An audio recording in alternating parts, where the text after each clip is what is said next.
Acum o să montăm ambreiajul propriu zis. Știu că am multe scule pe aici. Deci, prima dată o să vină doamnele Shaby.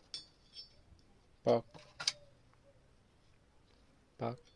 Sub el. Șuburile bag tot timpul în ambreiaj.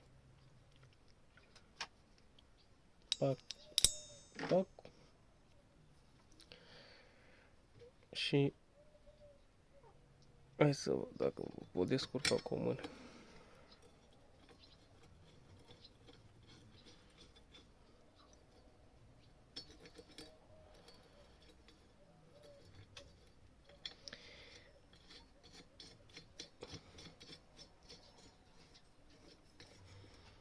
Și așa îl montați foarte rapid, fără nicio problemă.